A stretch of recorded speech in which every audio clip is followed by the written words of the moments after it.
조갑제닷컴 사무실 바깥으로 태극기를 걸었습니다. 바람의 펄럭입니다.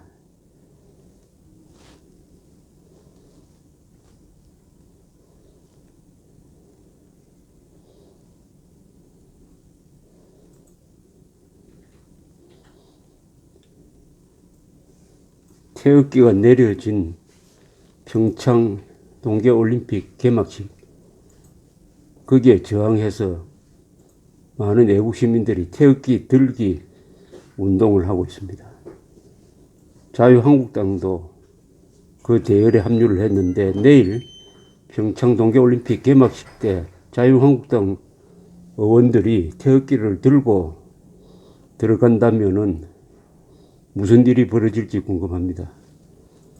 정체불명의 한반도기를 앞세우고 한국, 북한 팀이 공동 입장할 때 태극기를 흔들면은 한반도기와 태극기의 대결이 되겠습니다.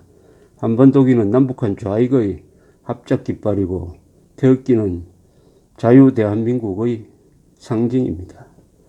게임이 안 될 것 같습니다.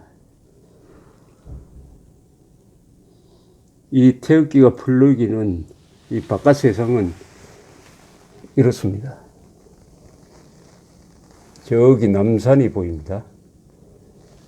서울시청 건물이 보입니다. 별로 좋지 않는 건물입니다. 그 앞에 프라자 호텔, 여기 조선일보 코리아나 호텔, 요 정면으로 조선 호텔, 그리고 그 넘어서 로마네스크 빌딩의 빨간 벽돌 건물의 성공회, 그리고 영국 대사관을 넘어서 덕수궁이 보입니다. 덕수궁은 약 10년 동안 대한제국의 황궁이었습니다. 황제가 살던 궁이었으니까 팰리스, 근데 보통 팰리스가 아니죠. 임페리얼 팰리스입니다. 10년 동안 대한제국 고종 황제가 살았던 곳입니다. 그 뒤에는 황위를 아들한테 물려준 다음에는 선황제로서 살았죠. 나중에는 한일 합병 이후에는 일본 황족의 일원이 되었습니다. 여기 공터가 있는데, 여기는 경기여고 자리인데 미국 대사관을 여기에 지으려고 했더니 문화재 지역이라서 안 된다고 해서 지금 이렇게 공터가 되어 있습니다. 저 뒤쪽으로는 미국 대사관저가 보이는 대사관저입니다. 하비브 하우스라고 불리는 대사관저가 저 숲 속에 있습니다.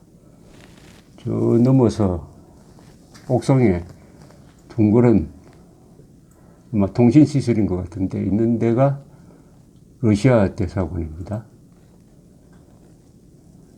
옛날에 일본 공사관은 서대문 쪽에 있다가 나중에 천도교 회관 쪽으로 옮겼습니다.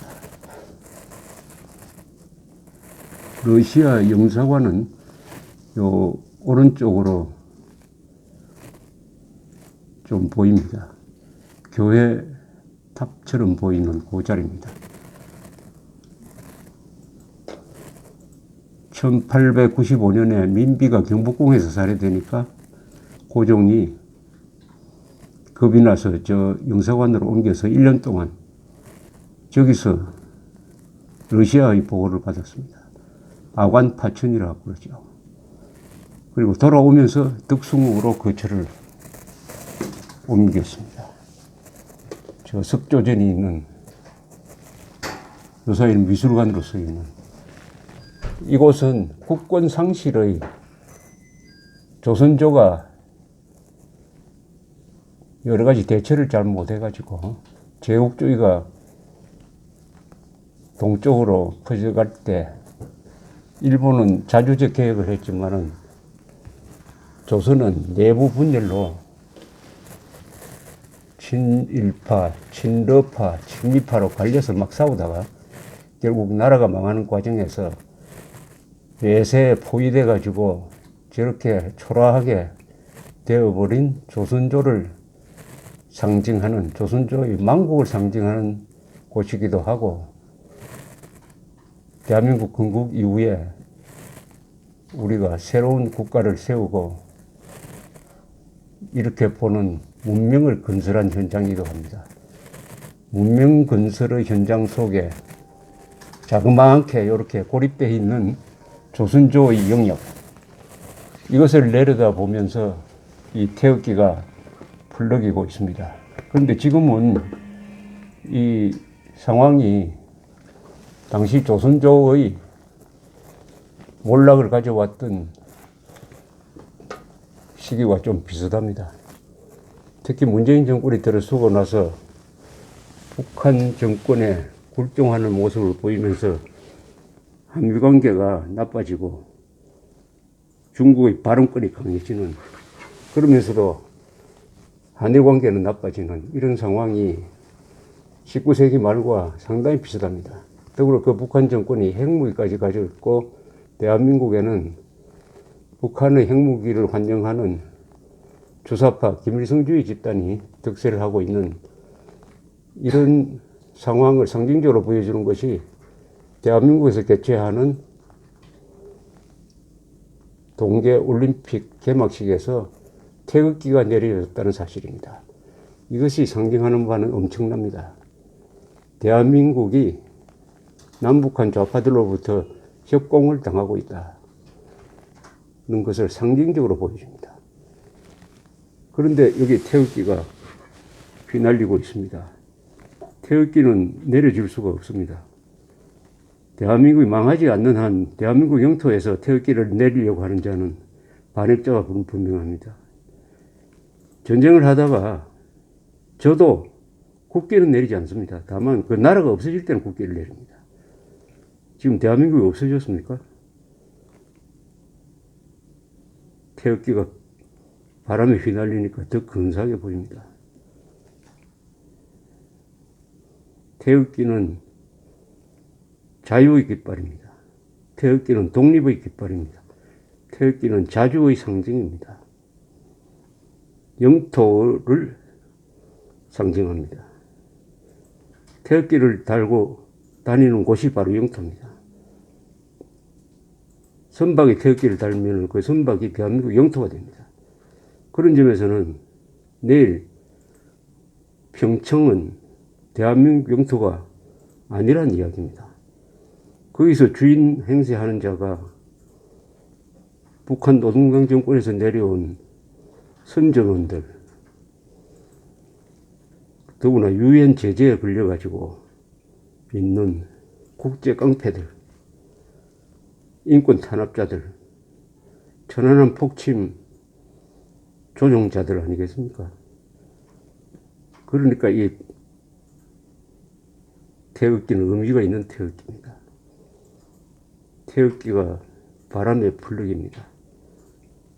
모든 깃발이 그렇지만 바람에 풀럭이는 태극기는 힘찹니다.